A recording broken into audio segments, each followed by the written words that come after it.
7:32 de la mañana, estamos de retorno en Altavoz con Rumi Ceballos. Ya estamos conectados con el economista Armando Mendoza.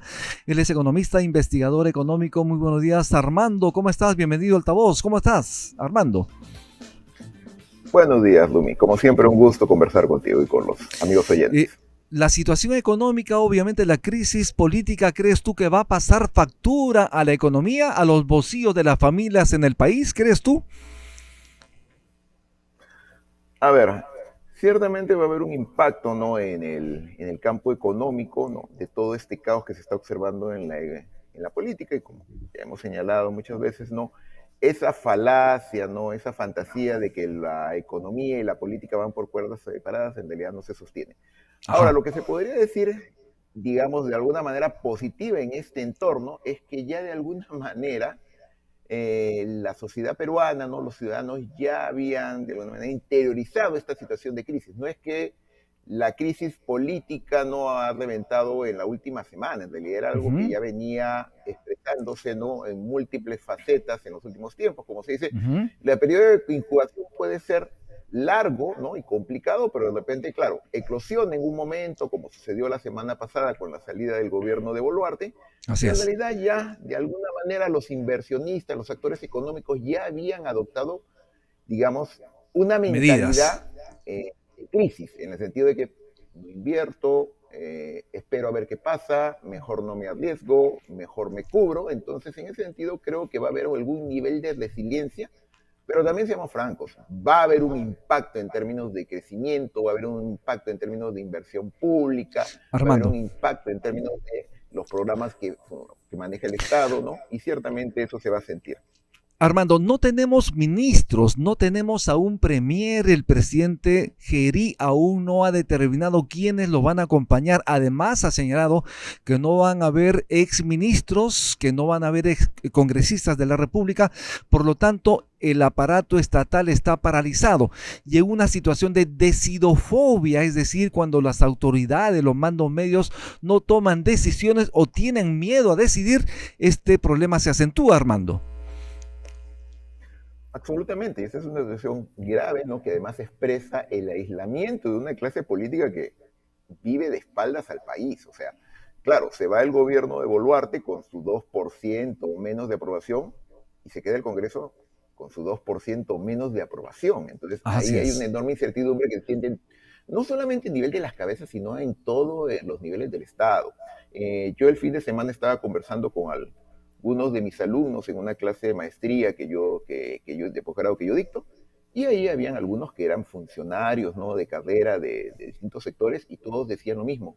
Todos nos hemos cruzado de brazos, nadie firma, nadie mueve, porque no sabemos qué es lo que va a pasar y ciertamente nadie se va a jugar la carrera, nadie se va a jugar el puesto, ¿no?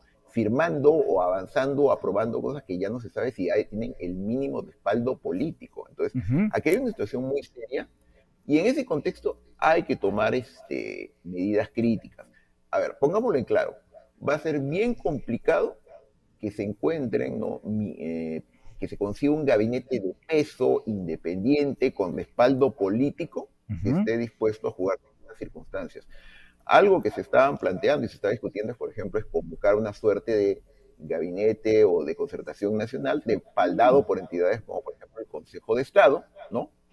Pero también, por ejemplo, lo que se podría hacer en el caso del Ministerio de Economía y Finanzas, que es un ministerio crítico, es que yo le daría funciones vinculantes de manera extraordinaria Ujú. al Consejo Fiscal.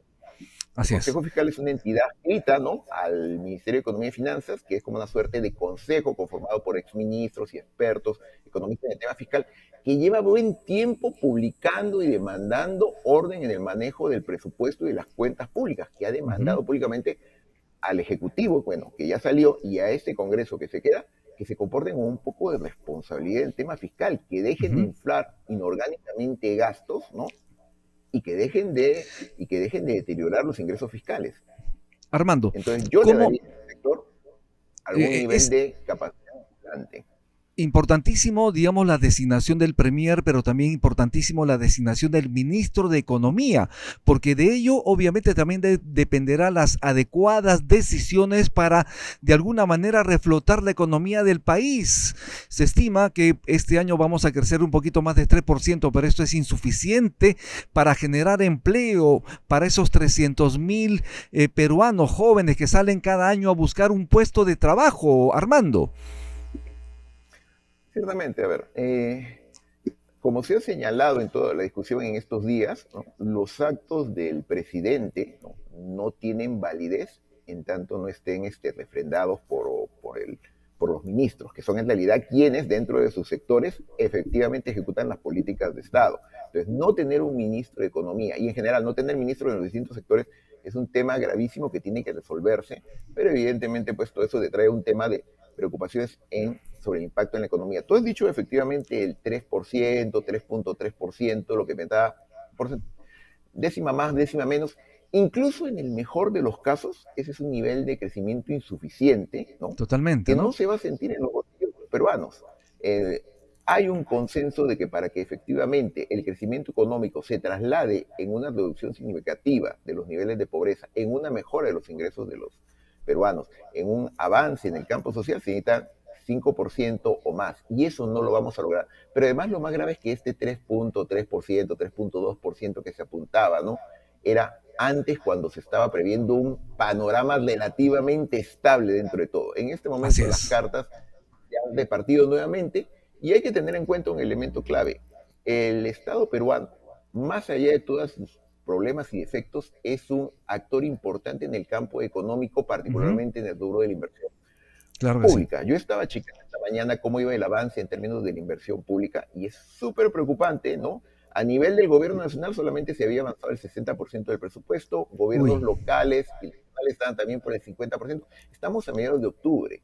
Y además recordemos que en este contexto, ayer o anteayer, han denunciado en masa no solamente los ministros, sino además alcaldes y gobernadores, porque todo el mundo quiere reciclarse de cara a las elecciones del 2016. Entonces, ¿qué es lo que eso va a implicar en términos, ¿no?, del avance de la ejecución de la inversión pública, que han habido además severos problemas en los últimos tiempos por falta de recursos? Seguramente tú has recordado toda la pugna que ha habido hace algunas semanas entre las de MURPE, ¿no?, que representan las municipalidades, los gremios municipales, y el Ministerio de Economía por el tema de la continuidad de inversiones, porque les estaban cerrando el caño para este año en términos de inversiones, ¿no?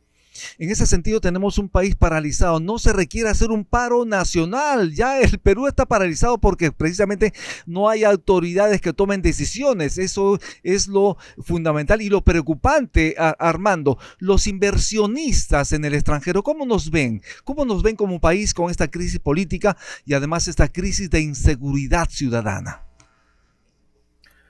Ciertamente con preocupación, ¿no? Y en ese sentido hay que tener en cuenta de que en los últimos años la posición del Perú en términos de créditos, en términos de ratings, de solvencia internacional, se ha deteriorado de manera acelerada. Siempre se habla de que, bueno, el Perú todavía tiene un nivel relativamente bajo de deuda, que nuestro déficit fiscal todavía está en niveles controlables, pero eso es una verdad media. Es cierto que todavía, ¿no?, estamos en un cierto nivel de estabilidad, pero el piso se ha resquebrajado severamente en los últimos 3, 4 años. Ya van 3 años en donde se vuelan todos los límites, ¿no?, establecidos en términos de control de los ingresos y los gastos, básicamente por responsabilidad de un Congreso que a partir del fallo en el 2022 del Tribunal Constitucional, que estableció que el Congreso sí tiene, ¿no?, iniciativa de gasto, lo cual quiere decir que si un congresista decide que quiere crear una universidad en su provincia para que todos voten por él y además ponerle el nombre de esa universidad, el nombre a su papá para además rendirle homenaje a su progenitor, bueno, lo va a hacer. Y eso, por ejemplo, se observa en que, ¿tú sabes cuántos proyectos de ley hay para creación de nuevas universidades en este momento en el Congreso? Me imagino multiplicado a la N. 140. 140 nuevas. Y ya se han aprobado, si mal no recuerdo, 40 proyectos, ¿no? En el Perú, yo siempre digo esto, desde que se fundó San Marcos hace más de 500 años, en 500 años de historia Ujú, de la República e incluso de la colonia, en 500 años se crearon 50 universidades públicas, ujú, que ya se sabe que tienen problemas de financiamiento y hay que fortalecerlas, incrementarles ujú. sus recursos. Pero ¿qué es lo que está haciendo este Congreso? Se ha dedicado a generar universidades, nuevas mini universidades en todas partes como si fueran hongos, que evidentemente no van a estar adecuadamente financiadas. Porque Así claro, es. es muy fácil ser generoso y hacer politiquería cuando no eres tú quien tiene que ver cómo cuadran las cuentas. Entonces, Armando, por eso es que, sí, continúa, adelante. continúa. Por eso es que estabas Por terminando la eso es idea. que tiene, desde el punto de vista fiscal y especialmente desde el punto de vista del funcionamiento del MEF, es clave que quien entre tenga un horizonte no, de vida, que no sean semanas, sino que sea hasta julio del 2026, pero que además Eso, entre con una agenda clara y que tenga la independencia, eso. ¿no? Y el respaldo político para poder efectivamente cuadrar las cuentas. Y lamentablemente yo no veo en este entorno que eso se vaya a dar. No sé quién Armando, entrará al Ministerio de Economía y Finanzas, pero veremos. Pues. efectivamente. Armando, no tenemos tiempo para más, pero siempre es importante la recomendación del economista a la familia respecto a su dinero, a qué hacer. Y muy cortito, por favor, porque estamos en una situación crítica políticamente de inseguridad ciudadana y además se viene con fuerza la campaña electoral y esto de alguna forma también genera ruido político y económico. Esa recomendación, Armando, ¿cuál es? Como a mí me gusta decir, no, hay que ser optimistas en economía, pero también hay que ser prevenidos. Hay que esperar lo mejor, prepararse para lo peor.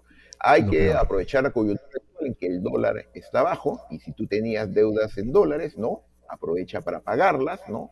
Ten cuidado también, ten en cuenta de que esa situación puede cambiar en el futuro, entonces tampoco es el momento para, por ejemplo, asumir deudas en dólares si es Perfecto. que no sabes qué es lo que va a pasar en el futuro y en este contexto tan volátil, de repente pueden que se den ¿no? en el futuro alzas. En ese sentido, hay que tener cuidado, hay que Perfecto. considerar de que este es un año donde va a haber un crecimiento, pero es un crecimiento que no se va a sentir, digamos, en términos de una expansión. Y Exacto. nuevamente, hay que ser prudentes. Muy amable. Gracias Armando Mendoza por estar en altavoz. Haremos una pausa y regresamos de inmediato.